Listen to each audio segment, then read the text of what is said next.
This is Prerna. Welcome to Indian Mentors. आज मेरे इस लेक्चर में जो हम टॉपिक डिस्कस करने वाले हैं वो एक बहुत इंपॉर्टेंट टॉपिक है और बहुत इंटरेस्टिंग टॉपिक है। क्या है वो टॉपिक? National income. अब ये नेशनल इनकम प्रैक्टिकल थ्योरी दोनों पॉइंट ऑफ व्यू से इम्पॉर्टेंट है और बहुत इंटरेस्टिंग चैप्टर है। बहुत लोगों से नेशनल इनकम के प्रैक्टिकल्स नहीं बनते हैं, उनको समझ में नहीं आता है, उसके जितने भी टर्म्स है वो उनको समझ में नहीं आता है। तो मैं ये चैप्टर आप लोगों को बहुत इजी वे में समझाऊंगी और बहुत अच्छे से बताऊंगी ताकि वो कंसेप्ट आप लोगों को क्लियर हो जाए, ताकि वो आप लोगों के प्रैक्टिकल्स और थ्योरी दोनों में प्रॉब्लम क्रिएट ना करे। समझ में आया? चलो स्टार्ट करते हैं नेशनल इनकम। अब ये नेशनल इनकम को स्टार्ट करने से पहले ये जानते हैं कि नेशनल इनकम होता क्या है। हम चैप्टर स्टार्ट कर रहे हैं तो उससे पहले क्या करना पड़ेगा? चैप्टर के बारे में समझना पड़ेगा कि चैप्टर है क्या। तो ये चैप्टर क्या है? National income. नेशनल क्या है? नेशन, कंट्री, जहां हम रह रहे हैं वो है हमारा नेशनल या नेशन। इनकम कोई भी एक इंडिविजुअल पर्सन जो अर्न कर रहा है, जो वो कमा रहा है, वो उसका इनकम हो जाएगा। सैलरी है, जो उसे सैलरी मिल रही है वो उसका इनकम है, जो वो अर्न कर रहा है वो उसका इनकम है। तो हमारे नेशन में, हमारी कंट्री में हर एक इंडिविजुअल, हर एक पर्सन अर्न कर रहा है, उनको सैलरी मिल रही है, वही है उनका इनकम। तो क्या हो गया? नेशन का, एक पूरा नेशन का, होल नेशन का एग्रीगेट इनकम। एग्रीगेट बोल दिया मैंने, मतलब हम पूरे इकोनॉमी की एक होल यूनिट की बात करें, इंडिविजुअल यूनिट नहीं, होल यूनिट की बात कर रहे हैं हम। ओके, तो नेशनल इनकम क्या हो गया? नेशनल हमारा नेशन, हमारा कंट्री, वो इनकम क्या हो गया? कोई भी इंडिविजुअल पर्सन, कोई भी पर्सन जो अर्न कर रहा है, जो वो कमा रहा है, उसे जो सैलरी मिल रही है वो क्या हो जाएगा? उसका इनकम। हर एक इंडिविजुअल पर्सन का उसका कोई ना कोई इनकम होता है, कोई जॉब कर रहा है, कोई बिजनेस कर रहा है। ओके, तो पूरे नेशन का जो भी इनकम होगा, एग्रीगेट इनकम होगा, वही है नेशनल इनकम। ओके, अब यहाँ पे शॉर्ट में मैंने एक लिखा हुआ है टर्म NNPFC। क्या है ये? ये भी नेशनल इनकम है। इकोनॉमिक्स में नेशनल इनकम को शॉर्ट फॉर्म में NNPFC बोला जाता है। अब ये NNPFC क्या है? ये एक नया टर्म है। NNPFC को ही नेशनल इनकम बोला जाता है, लेकिन इसका जो फुल फॉर्म है वो क्या है?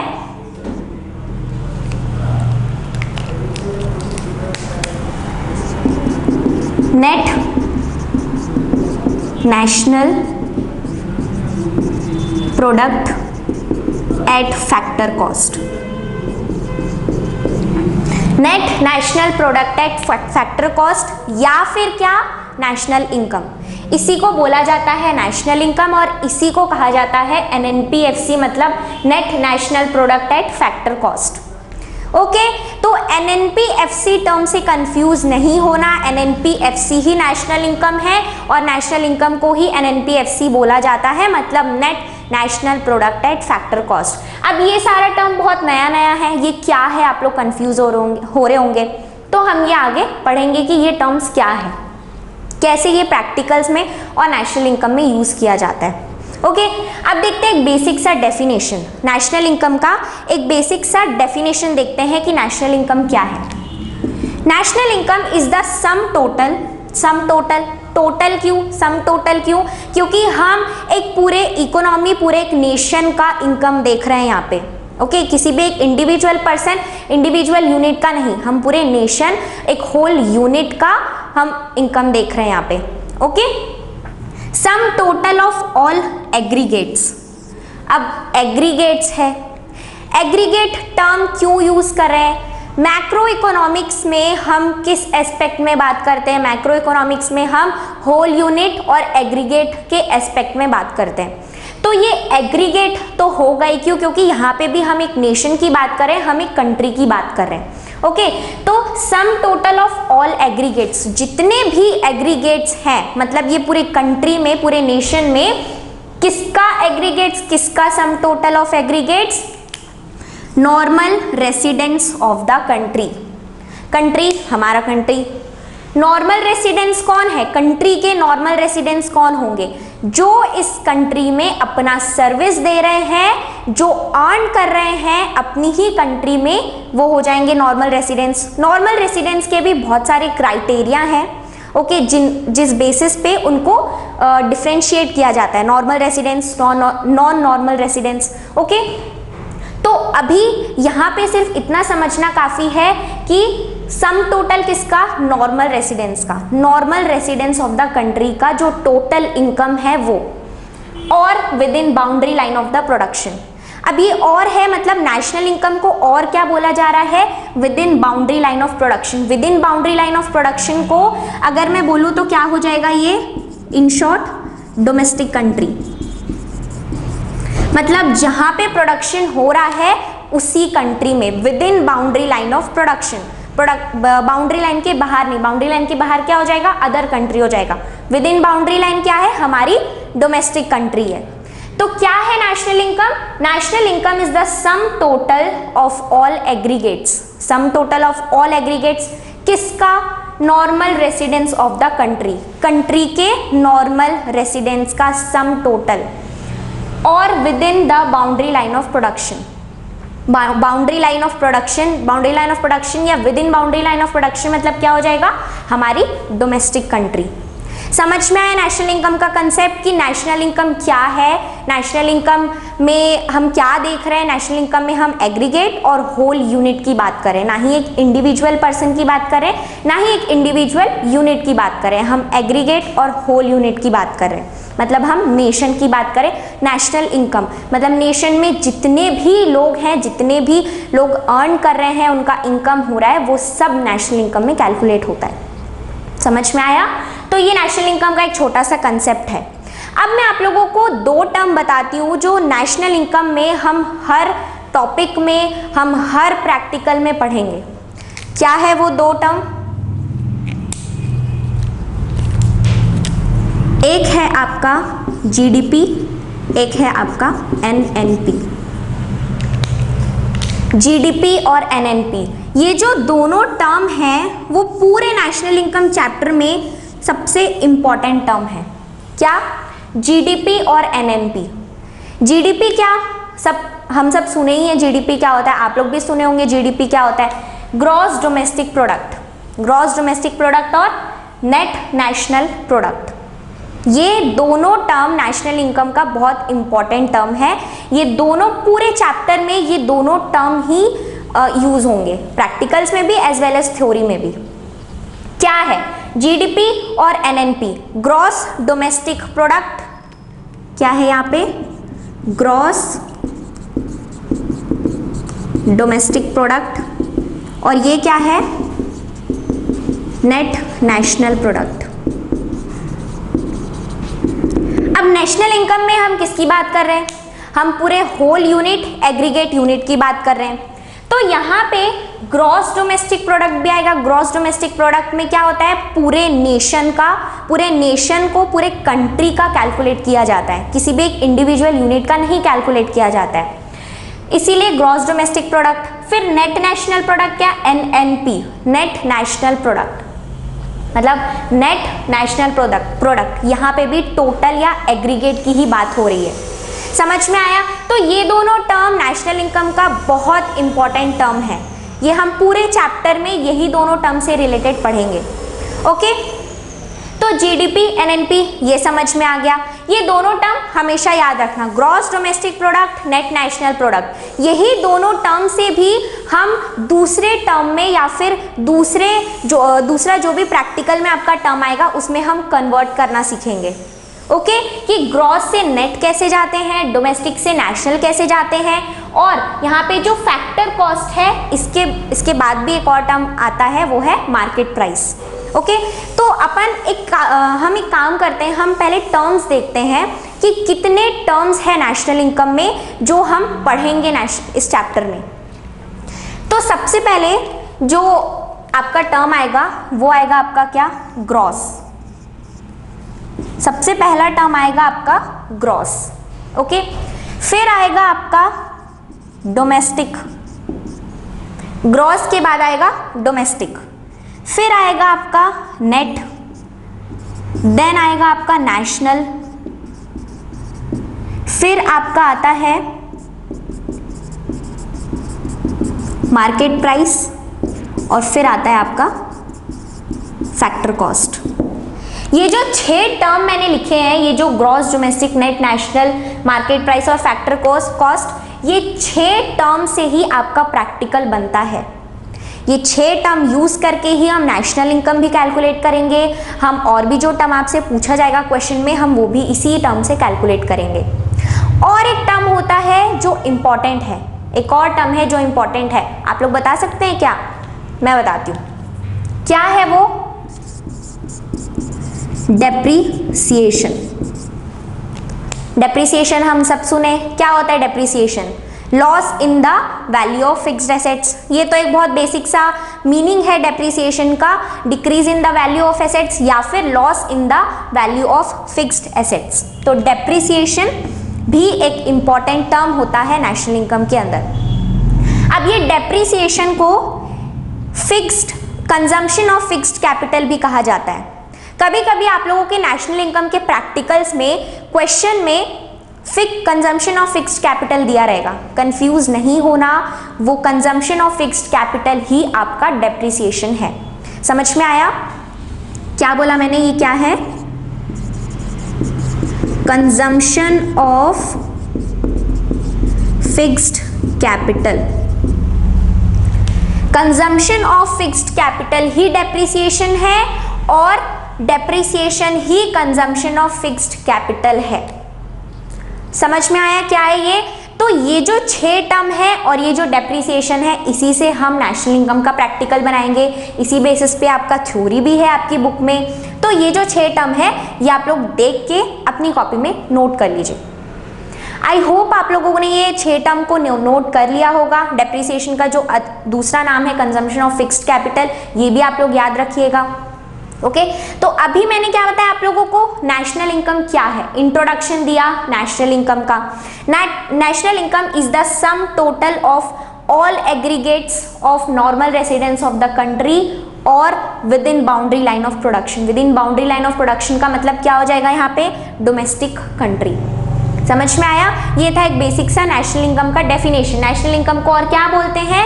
NNPFC, net national product at factor cost. फिर हमने देखा 2 टर्म, ये भी बहुत इंपॉर्टेंट है। क्या क्या है? ग्रॉस डोमेस्टिक प्रोडक्ट और नेट नेशनल प्रोडक्ट। ये दोनों टर्म्स पूरे चैप्टर्स में बहुत इंपॉर्टेंट है, practical as well as theory. Gross domestic और नेट नेशनल प्रोडक्ट ये देखा हमने। फिर हमने 6 टर्म देखे। क्या क्या 6 टर्म है जिस बेसिस पे हम प्रैक्टिकल बनाएंगे, जिस बेसिस पे हम थ्योरी पढ़ेंगे। फिर आपका डेप्रीसिएशन आता है। डेप्रीसिएशन क्या होता है? Consumption of fixed capital. हम क्या बोलते हैं डेप्रीसिएशन को? Loss in the value of fixed assets या फिर decrease in the value of fixed assets, तो वही आपका है डेप्रीसिएशन। अब ये तो हो गया आपका क्या? नेशनल इनकम का इंट्रोडक्शन, और नेशनल इनकम क्या होता है ये हमने समझ लिया। अब देखते हैं इसी में ग्रॉस डोमेस्टिक प्रोडक्ट और नेट नेशनल प्रोडक्ट, ये जो मैंने बताया इंपॉर्टेंट टर्म है। अब हम देखते हैं इसी में कि कैसे चेंज किया जाता है, कैसे कन्वर्ट किया जाता है gross to net, domestic to national और factor cost to market price. Okay, चलो ये वाला देखते हैं।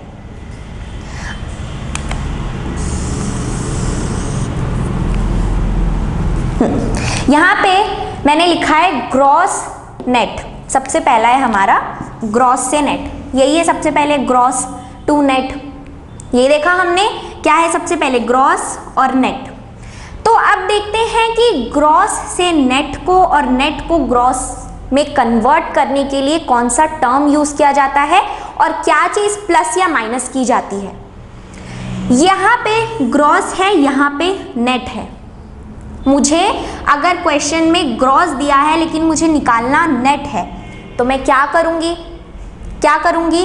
देखो, ग्रॉस से मुझे नेट जाना है। ग्रॉस से नेट जाने के लिए एक टर्म यूज होगा, क्या होगा वो? Minus depreciation. जब आपको क्वेश्चन में ग्रॉस दिया है, आपको ग्रॉस से नेट में जाना है, ग्रॉस से आपको नेट में जाना है। क्या करेंगे उसके लिए? हम माइनस डेप्रीसिएशन करेंगे हम ग्रॉस से नेट में जाने के लिए। अब ग्रॉस से नेट तो कन्वर्ट हो गया, चेंज हो गया। नेट से ग्रॉस आने के लिए क्या करेंगे, उसका opposite, plus depreciation.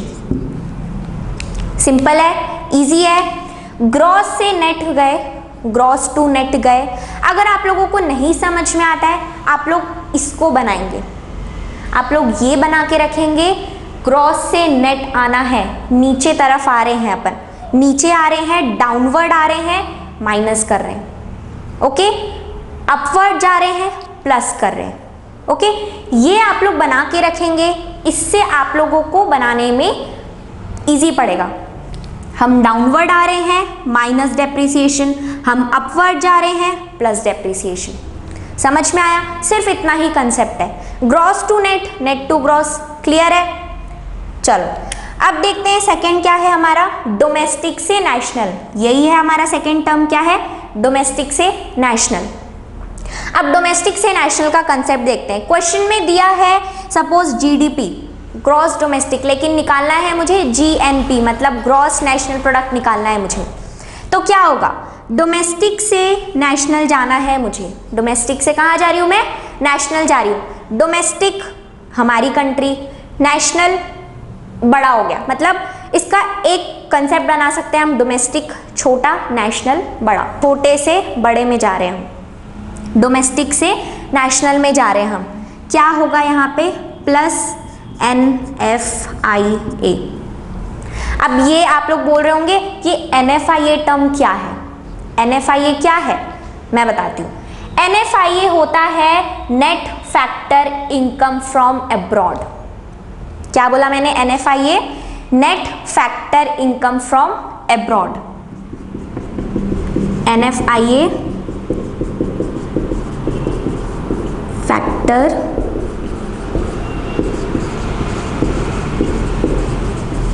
Net factor income from abroad.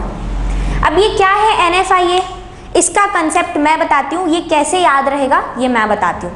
अब देखो ये डोमेस्टिक है, डोमेस्टिक से जाना है हमें नेशनल में, ओके। NFIA क्या था, net factor income from abroad, ये था आपका क्या, NFIA। तो net factor income from abroad, abroad का नेट फैक्टर इनकम, अब्रॉड मतलब आउट ऑफ द कंट्री, है ना, outside the boundary line. Abroad क्या हो गया, फॉरेन कंट्रीज, आउटसाइड कंट्रीज, यही है फॉरेन। तो net factor income from abroad, अगर मैं डोमेस्टिक में अब्रॉड के इनकम को प्लस करती हूं तो मेरा आ जाएगा नेशनल। अगर मैं डोमेस्टिक में net factor income from abroad या अब्रॉड का इनकम, अब्रॉड का जो इनकम है वो प्लस कर रही हूँ तो मेरा आ रहा है नेशनल। कंसेप्ट समझ में आ रहा है? डोमेस्टिक से नेशनल जाने के लिए प्लस NFIA मतलब net factor income from abroad, okay. अच्छा, अब डोमेस्टिक से नेशनल तो हो गया चेंज। अब नेशनल से डोमेस्टिक क्या होगा, एज इट इज ऊपर वाले जैसा अपोजिट। नेशनल से डोमेस्टिक आने के लिए माइनस NFIA। अब नेशनल से डोमेस्टिक में आ रही हूं तो क्या करूंगी मैं, जो अब्रॉड का इनकम है वो माइनस कर दूंगी, तो क्या आ जाएगा मेरा डोमेस्टिक।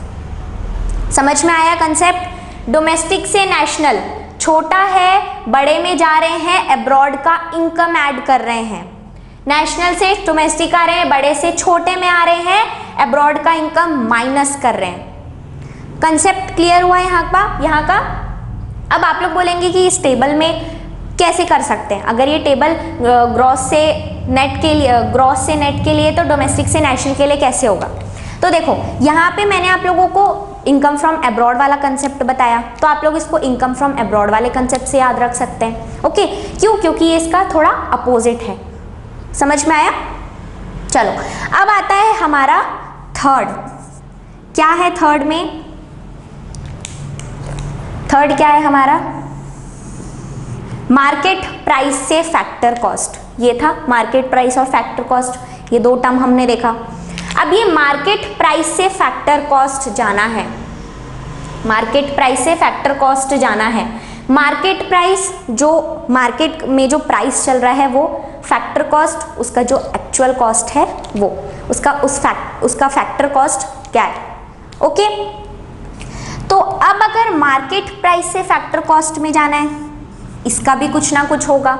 जैसे हमने यहाँ पे डेप्रिसिएशन, यहाँ पे NFI यूज किया, इसमें भी कुछ ना कुछ यूज होगा। क्या यूज हो सकता है? मार्केट प्राइस से फैक्टर कॉस्ट में जाने के लिए क्या टर्म यूज होता है? NIT। अब ये NIT क्या है? NIT क्या है? कॉलेज का नाम नहीं है, NIT है नेट इनडायरेक्ट टैक्स। समझ में आया? क्या है NIT? Net indirect tax. Market price से फैक्टर कॉस्ट में जाना है।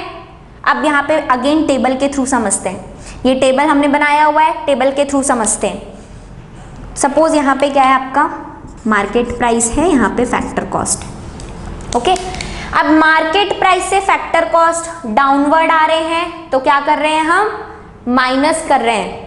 अपवर्ड जाएंगे, प्लस करेंगे। क्या प्लस करेंगे? Same, plus NIT। Okay, market price से फैक्टर कॉस्ट जाना है, माइनस NIT। फैक्टर कॉस्ट से मार्केट प्राइस में आना है, प्लस NIT, मतलब नेट इनडायरेक्ट टैक्स। NIT का full form net indirect tax. समझ में आया? देखो, मार्केट प्राइस से फैक्टर कॉस्ट डाउनवर्ड आ रहे हैं, माइनस कर रहे हैं। अपवर्ड जा रहे हैं फैक्टर कॉस्ट से मार्केट प्राइस, प्लस कर रहे हैं NIT। कंसेप्ट समझ में आया? चलो एक बार फिर से देखते हैं। ग्रॉस से नेट जा रहे हैं, ग्रॉस टू नेट जा रहे हैं, माइनस डेप्रिसिएशन। डाउनवर्ड आ रहे हैं, माइनस। अपवर्ड जा रहे हैं, नेट से ग्रॉस जा रहे हैं, प्लस डेप्रिसिएशन। ओके, अब डोमेस्टिक से नेशनल का क्या कंसेप्ट बताया मैंने? अब्रॉड का कंसेप्ट। क्यों? क्योंकि इसका फुल फॉर्म ही क्या है? Net factor income from abroad. तो डोमेस्टिक से नेशनल जा रहे हैं, प्लस NFIA। ओके, क्यों? क्योंकि डोमेस्टिक से नेशनल जा रहे हैं तो अब्रॉड का इनकम प्लस कर रहे हैं, नेशनल से डोमेस्टिक आ रहे हैं तो अब्रॉड का इनकम माइनस कर रहे हैं। समझ में आया? थर्ड था हमारा मार्केट प्राइस से फैक्टर कॉस्ट। मार्केट प्राइस से फैक्टर कॉस्ट के लिए क्या टर्म यूज किया हमने? NIT, net indirect tax. क्या किया हमने? Net indirect tax.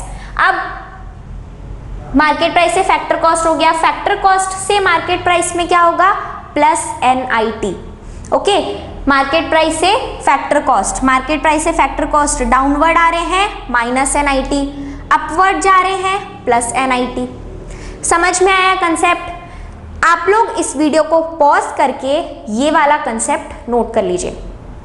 I hope आप लोगों ने ये नोट कर लिया होगा और आप लोगों को ये कंसेप्ट क्लियर हो गया होगा। आप लोग इसका रिवीजन करेंगे, इसको याद करेंगे कि इसमें क्या क्या टर्म्स हैं, क्या क्या टर्म्स हमने यूज किए थे। ओके, अब ये जो NIT है, ये कभी कभी क्वेश्चन में डायरेक्ट दिया होता है, ये कभी कभी क्वेश्चन में डायरेक्ट नहीं दिया होता है। तो अगर डायरेक्ट नहीं दिया है, अगर नेट इनडायरेक्ट टैक्स डायरेक्ट दिया हुआ है तो कोई प्रॉब्लम नहीं है, वो तो वैसे कैलकुलेट हो जाएगा फॉर्मूले में पुट करके। लेकिन अगर ये डायरेक्ट नहीं दिया है तो इसका क्या फॉर्मूला है? इसका भी एक फॉर्मूला है। क्या है इसका फॉर्मूला? नेट इनडायरेक्ट टैक्स का फॉर्मूला क्या है? Indirect tax minus subsidies. Okay, अगर क्वेश्चन में आपको NIT या इनडायरेक्ट टैक्स डायरेक्टली नहीं दिया है तो आप लोगों को क्वेश्चन में इनडायरेक्ट टैक्स या सब्सिडीज दिया ही होगा। क्या होगा इनडायरेक्ट नेट इनडायरेक्ट टैक्स का formula? Indirect tax minus subsidies. अब ये इनडायरेक्ट टैक्स क्या है? इनडायरेक्ट टैक्स वो है जो टैक्स हम तुरंत पे करते हैं, उसी टाइम पे करते हैं। सब्सिडीज क्या है? जो गवर्नमेंट से कुछ छूट मिलती है वो सब्सिडीज होती है। समझ में आया कि अगर यहाँ पे नेट इनडायरेक्ट टैक्स डायरेक्ट नहीं दिया है क्वेश्चन में तो क्या फॉर्मूला है इसका? Indirect tax minus subsidies. इस फॉर्मूले को भी आप लोग नोट कर लीजिए, इसको याद रखिएगा। ये कंसेप्ट भी आप लोग नोट कर लिए होंगे, ऐसा मुझे लगता है कि आप लोग इसको नोट कर लिए होंगे और ये आप लोगों को याद रहेगा जब हम इसके प्रैक्टिकल्स डिस्कस करेंगे तब। ओके, तो ये था आपका इंट्रोडक्शन नेशनल इनकम का कंसेप्ट और उससे रिलेटेड कुछ टर्म्स।